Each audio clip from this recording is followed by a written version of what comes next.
جی السلام علیکم، امید ہے کہ آپ سب لوگ خیریت سے ہوں گے۔ یہ جو خبر آپ سامنے دیکھ رہے ہیں، اس خبر کے مطابق ہماری جو قومی ایئر لائن ہے، جو ہمارا قومی اثاثہ ہے PAIA، وہ رواں برس کے پہلے 3 مہینوں میں اس کو 38 ارب روپے کا نقصان ہوا۔ PIA suffers 38 billion loss in first 3 months of 2023۔ 2023 کے پہلے 3 مہینوں میں قوم کا 38 ارب روپے کا نقصان PIA نے کروایا۔ اور آج کی خبر ہے، یہ سامنے آپ سکرین پہ دیکھ سکتے ہیں، آج کی خبر یہ رپورٹ ہو رہی ہے کہ جناب PIA کا قرض جو ہے وہ 743 ارب روپے سے تجاوز کر گیا۔ اب پاکستان میں صرف یہ PIA ایک ادارہ نہیں ہے، بہت سارے ادارے ہیں جو ہر سال جہاں پہ لاس ہوتا ہے وہ ہم ایک طرح سے جسے آپ کہہ سکتے ہیں منافع کمانے کے بالکل قابل نہیں ہے، اور ہر برس اس میں پاکستان کی حکومت پیسے جھونکتی ہے، اس پیسے کا کوئی فائدہ نہیں ہوتا۔ کوئی نئی اسٹریٹجی بنائی جاتی ہے کہ جی اس برس ہم یہ کریں گے، نئی حکومت آ گئی ہے، یہ بریفنگ لے لی گئی ہے، اب اس ادارے کو ہم ریوائیو کریں گے۔ اور ایک چیز جو بار بار ہم سنتے ہیں کہ جی یہ ہمارا قومی اثاثہ ہے، قومی اداروں کو نہیں بیچ سکتے، یہ ہمارا قومی اثاثہ ہے۔ لیکن مسئلہ یہ ہے کہ یہ ایک طرح سے ہمارا قومی بوجھ بن چکا ہے، اور جس کو ایک جو ہماری قومی حکومت ہوتی ہے وہ مل کے لوٹتی ہے، چاہے وہ کسی کی بھی حکومت ہو۔ اب اگر میں آپ کو تھوڑی سی مثال دوں کہ دنیا میں کیا ہوتا ہے، برٹش ایئر ویز جو ہے، برٹش ایئر ویز 1987 میں پرائیویٹائز ہو گئی تھی۔ 1987 آج سے آپ اندازہ لگا لیں کہ کتنے دہائیاں پہلے انہوں نے پرائیویٹائز کر دیا تھا۔ کیا ان کا وہ قومی اثاثہ نہیں تھا؟ جو برٹش ریل ہے اس کی جتنی بھی لائنیں چلتی ہیں، وہ جتنی بھی چلتی ہیں، وہ ساری غیر ملکی کمپنیاں آلموسٹ اون کرتی ہیں۔ اور یہ میں ایسے نہیں بات کر رہا، یہ میں باقاعدہ ریسرچ کر کے، اگر آپ خود بھی کرنا چاہیں تو آپ خود اس پہ ریسرچ کر سکتے ہیں کہ برٹش ریل کو کون اون کرتا ہے۔ اس کی جو مختلف لائنز ہیں ان کو یورپی یونین کی بہت ساری کنٹریز ہیں، دیگر یورپی ممالک کی جو کنٹریز ہیں ان کی کمپنیاں اون کرتی ہیں۔ اسی طرح جو برٹش ٹیلی کام ہے اس کو مختلف اس میں شیئرز ہیں، مختلف لوگ اس کو اون کرتے ہیں۔ برٹش گیس کو مختلف لوگ اون کرتے ہیں، اور آپ دیگر کسی بھی ترقی یافتہ ملک میں چلے جائیں تو کوئی بھی یہ نہیں کہے گا کہ جی یہ ہمارا قومی اثاثہ ہے اور اس اثاثے کے اوپر جناب آپ پیسے لٹاتے رہیں۔ تو یہاں پہ یہ ایک طرح سے وتیرہ بن گیا ہے کہ کام کرنا نہیں ہے، کام اس لیے کہ نوکریاں لگی ہوئی ہیں۔ ان تمام اداروں کو آپ یوز کرتے ہیں پولیٹیکل مائلیج کے لیے، وہاں پہ بھرتیاں ہوتی ہیں۔ اور یہ کام شروع ہوا بھٹو صاحب کے دور میں، جب انڈسٹری کو نیشنلائز کر دیا گیا، لے لیا گیا۔ اور یہ دیکھیں ایک طرح سے تاثر یہ پایا جاتا ہے پاکستان کے اندر کہ جناب وہ جو بھی بزنس مین ہے، جو بھی منافع میں ہے، وہ بڑا چور ہے۔ ہاں، جو قومی ہمارے ادارے ہیں جہاں پہ روز پاکستان کی عوام کا پیسہ، جو ٹیکسز کا پیسہ جو آپ کی بھلائی پہ خرچ ہونا چاہیے، وہ ان کی عیاشیوں پہ خرچ ہوتا ہے، جی یہ ہمارا قومی اثاثہ نہیں۔ آپ کے قومی اثاثہ وہ ادارے، وہ چاہے وہ جو پبلکلی اونڈ ہوں یا پرائیویٹلی اونڈ ہوں، وہ ادارے قومی اثاثہ ہیں جو پاکستان سے جن کو فائدہ ہوتا ہے۔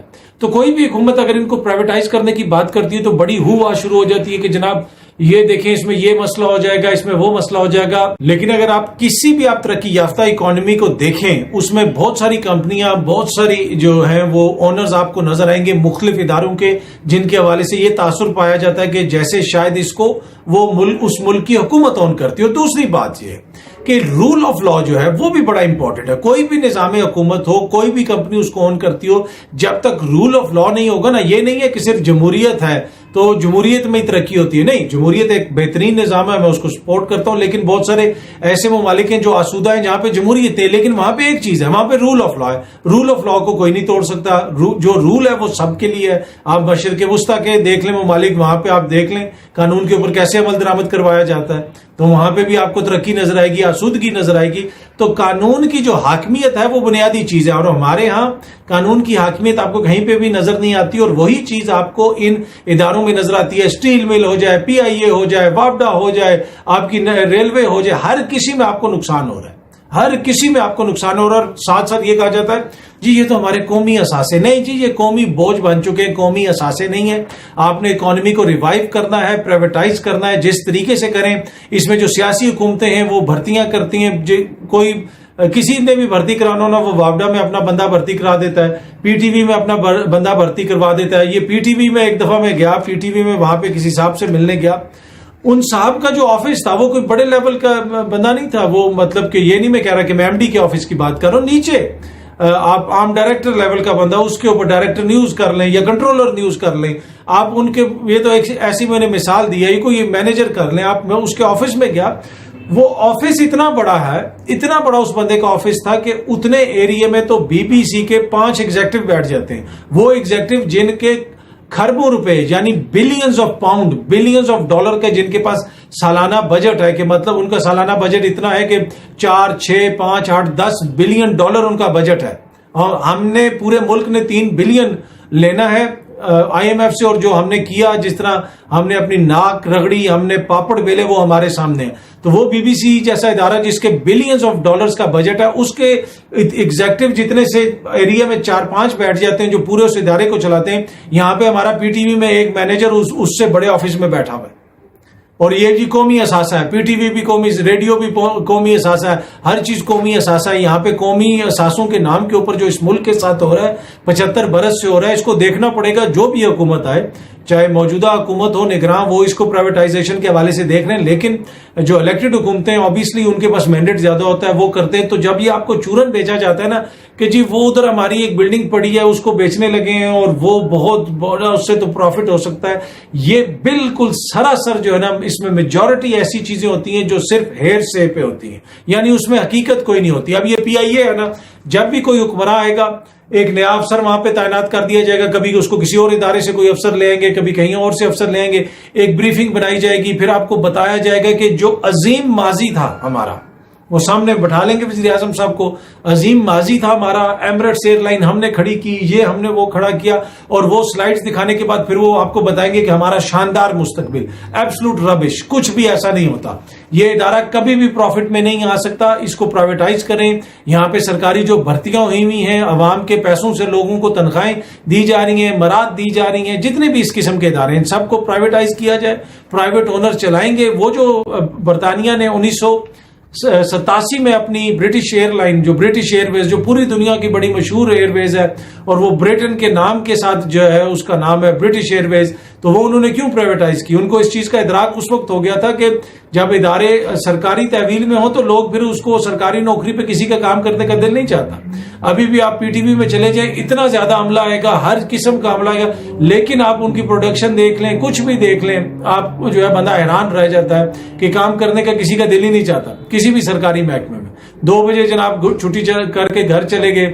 اب آپ سیکٹر دیکھ لیں ہمارے جو پرائیویٹائز ہوئے ہیں. اس دن خاقان نجیب صاحب جو ہمارے موشیات ہیں وہ میرے پروگرام میں بھی اس حوالے سے بات کر رہے تھے کہ بینکنگ سیکٹر ہے. آج آپ الفلاح بینک چلے جائیں، کسی دوسرے اسٹینڈرڈ چارٹرڈ چلے جائیں، کسی بھی میزان بینک چلے جائیں، کسی بھی بینک چلے جائیں، آپ کو جو سروس ملتی ہے کیا وہ کسی سرکاری بینک میں آپ کو مل سکتی ہے؟ میں ایک دفعہ اپنا لائسنس رینیو کروانے گیا، مجھے ابھی تک یاد ہے، یہ غالباً بات ہے 1999 کی بات ہے یا 2000 کی بات ہے، اور انہوں نے کہا کہ جی لائسنس رینیو کروانا ہے تو وہ آپ وہ کوئی فارم ہے اس کے اوپر آپ نے لکھ کے دینا ہے کہ کوئی جو ہے نا آپ کی صحت بڑی ٹھیک ہے. تو میں نے ان سے پوچھا کہ یہ ڈاکٹر سے کروانا ہے؟ انہوں نے کہا نہیں جی آپ نے خود لے کے کرنا ہے. تو وہ ادھر میں گیا تو اس کو بندے کو میں نے پوچھا کہ جناب یہ جو فارم ہے یہ پوسٹ آفس میں فارم لینے گیا. انہوں نے کہا جی یہ تو بشیر صاحب آئیں گے تو وہ بتائیں گے. میں نے کہا بشیر صاحب؟ میں ادھر پوچھتا رہا بشیر صاحب بشیر صاحب بشیر صاحب، پتہ نہیں کدھر. بعد میں پتا چلا جو ساتھ والا بندہ ہے نا وہ بشیر. اس نے اتنی زحمت نہیں کی کہ وہ ساتھ والے ٹیبل پہ جو بندہ بیٹھا ہے یا آنا ہے جس نے مجھے بتایا کہ جناب یہ ہے، اس نے یہاں پہ ہے، آپ اس کے پاس بیٹھ جائیں اور یہ آپ کا کر دے گا کام. آپ یہاں پہ آپ کسی بھی سرکاری محکمے میں چلے جائیں، وہ کہے گا اس کی فوٹو کاپی ہے، اس کی 300 فیس ہے. بھائی آپ کو اتنی تمیز نہیں ہے کہ آپ 300 فیس لے رہے ہیں، لوگوں کو بلا رہے ہیں تو پیچھے ایک فوٹو کاپیئر بھی رکھیں. آپ کسی بھی معظم ملک میں، کسی بھی معظم ملک میں چلے جائیں، وہ آپ یورپ میں چلے جائیں، کسی بھی ایسے ملک میں جو ترقی یافتہ ملک ہیں، آپ کو ایز آف بزنس ملے گا. ٹھیک ہے، چاہے وہ پرائیویٹ سیکٹر میں ہو چاہے وہ بزنس سیکٹر میں ہو، آپ جاتے ہیں گورنمنٹ سیکٹر میں ہو، آپ جائیں کوئی بھی چیز وہ کہتے ہیں اچھا یہ چیز ہے، وہ آپ سے چیز لے لیتے ہیں، پھر وہ ان کی ذمہ داری بن جاتی ہے، وہ سب کچھ کرا کے آپ کو دے، اس کی جو بھی فیس ہے جو کچھ بھی ہو وہ تو آپ دیتے ہیں. یہاں پہ آپ کو ایک بندہ کہتا ہے اب آپ اس ونڈو پہ چلے جائیں، وہ رشید صاحب، جاوید صاحب، اقبال صاحب، مختار صاحب، ٹھیک ہے، وہ سارے صاحب، یہ جو جب نام کے ساتھ صاحب لگ جاتا ہے نا، چاہے ادھر وہ چپڑاسی بھی بیٹھا ہو تو وہ بھی جو ہے وہ کوئی صاحب ہوگا، وہ صاحب، تو وہ پھر وہ صاحب والی مینٹیلٹی بن جاتی ہے. تو یہ پرائیویٹائز کرنا بڑا ضروری ہے. اور اس وقت آپ کو پتا ہے اکانومی کی جو حالت ہے، پرائیویٹائزیشن کی باتیں بھی ہو رہی ہیں، ڈالر نیچے کی بات آنے کی باتیں ہو رہی ہیں، اور اب خبر آ رہی تھی کہ جناب کہ ڈالر تو اوپن مارکیٹ کا جو ہے وہ انٹرا بینک سے بھی نیچے آ گیا ہے. اوپن مارکیٹ کا انٹرا بینک سے بھی نیچے آ گیا. تو میرے خیال میں کچھ دنوں میں ہم سنیں گے کہ ڈالر جو ہے انٹرا بینک تو اگر 300 روپے کا اوپن مارکیٹ میں 2 روپے کا مل رہا ہے. بھائی اس طرح نہیں اکانومی ٹھیک ہوتی. ڈنڈا اسکول آف اکنامکس سے مسئلہ یہ کہ لانگ ٹرم فیصلے کرنے پڑیں گے, چاہے جس مرضی طریقے سے کریں, اداروں کو آن بورڈ لیں, جتنے بھی ادارے ہیں جو اس وقت نقصان میں جا رہے ہیں, آلدو کہ ان کی مینجمنٹ, ان کے لوگ وہ ہڑتالیں کریں گے, وہ نہیں مانیں گے, لیکن آپ کو دیکھنا پڑے گا کہ لانگ ٹرم ملک کا کیا فائدہ ہے, اور اس کو سامنے رکھتے ہوئے یہ اپنی معاشی پالیسیاں بنانی پڑیں گی. اپنے ہمسایہ ملک سے کچھ سیکھیں کہ ان کی معیشت میں کیا چیزیں ہیں, کیا چیزیں بہتر ہوئی ہیں, ہم کس طرح بہتر کر سکتے ہیں. آج کیا وجہ ہے کہ G20 میں وہاں پہ سارے اپنے اپنے پیسے لے کے, اپنے اپنے ڈالر لے کے پہنچے ہوئے تھے, اور یہاں پہ ابھی تک کوئی نہیں آیا, کسی نے آ کے نہیں. کس طریقے سے ہو, جب یہ افراتفری ہو کہ افواہیں پھیل رہی ہیں کہ جی لوگوں کے گھروں میں نظر رکھی جائے گی, لوگوں کے بینکوں کے لاکر میں اگر کسی نے ڈالر رکھے ہوئے تو بینکوں کے لاکرز کی تلاشی ہوگی, ایسے ماحول کے اندر کیا ملک میں انویسٹمنٹ آئے گی؟ وہ ابھی آج اسٹیٹ بینک نے کہا کہ ایسی کوئی بات نہیں, کسی کے کوئی وہ لاکر میں کوئی چھاپا نہیں مارا جائے گا, کوئی لاکر نہیں چیک کیے جائیں گے بینکوں کے. لیکن یہ خبریں آ رہی ہیں, اس سے پہلے خبریں آ رہی تھیں کہ جناب وہ 5,000 کا نوٹ ختم ہو گیا. تو کیا ایسے ماحول کے اندر کس طرح انویسٹمنٹ آئے گی؟ کوئی بھی بندہ جس کے 3 برین سیل بھی کام کر رہے ہیں, انہوں نے 3 برین سیل, بلینز کے پتہ نہیں کتنے برین سیل ہوتے ہیں دماغ کے اندر کھلیے, اگر اس میں سے ٹوٹل 3 بھی کام کر رہے ہو نا, وہ بھی کم سے کم 34 دفعہ سوچے گا کہ یار میں اس ملک میں یہ جو حالت ہے اس میں میرا پیسہ وہاں پہ سیو ہوگا. تو ہم نے ایک انوائرمنٹ کریٹ کر دی, اس میں سب کا کردار ہے, میڈیا کا بھی کردار ہے, حکومت کا بھی کردار ہے, دیگر اداروں کا بھی کردار ہے. کیا وہ اب تک ہم کریٹ کرنے میں کامیاب ہوئے ہیں؟ آپ اپنی پیسہ اپنی جیب پہ ہاتھ رکھ کے سوچیں, جو بھی شخصیت ہے وہ سوچیں آپ, چاہے آپ یہ اس میں ولاگ دیکھ رہے ہیں یا باہر بیٹھے ہوئے ہیں, کہ کیا ایسے ملک کے اندر جہاں پہ یہ صورتحال ہو کوئی بھی انویسٹمنٹ کرنے آئے گا؟ تو ضروری ہے کہ پولیٹیکل آپ کی سٹیبلٹی بھی ہو, اور اس کے ساتھ ساتھ اکنامک کوئی ہمارا سامنے ویژن بھی ہو. یہ جو ادارے ہیں جن کو قومی اثاثے کے نام پہ جو قوم جن کے اوپر پیسے لوٹا رہی ہے, یا قوم کا پیسہ جن کے اوپر لوٹایا جا رہا ہے, اور یہ جو عیاشیاں ہو رہی ہیں, بڑے بڑے آفیسز, بڑے بڑے قافلے, کانوائے. اگین آپ روز اسلام آباد میں دیکھیں گے کہ ایک گاڑی آگے جا رہی ہے, پیچھے 3 ایلیٹ کی گاڑیاں ڈالے اور شو شو کرتے وہ تیز جا رہے ہیں. تیز جب گاڑی چلتی ہے پٹرول زیادہ خرچ ہوتا ہے, پر اینی وے ان گاڑیوں میں پٹرول نہیں, ان گاڑیوں میں قوم کے بچوں کا خون جلایا جاتا ہے, خون استعمال ہوتا ہے. جو قوم کا جو جس طریقے سے جو قوم جس حالت میں پہنچی ہے, یہ اسی طرح کے قافلے, اسی طرح کی گاڑیاں جو ہیں, انہی کی وجہ سے, انہی بڑے بڑے آفیسز کی وجہ سے. یہاں پہ آپ ACDCs کے گھر دیکھ لیں, آپ پتہ کرائیں پاکستان میں جو سول سرونٹس کے گھر ہیں, کوئی گھر بتا رہے ہیں کہ جی 100 کنال کا ہے. آپ ریلوے کے افسران کے گھر دیکھ لیں, دیگر گھروں کو دیکھ لیں. کیا کوئی افورڈ کر سکتا ہے؟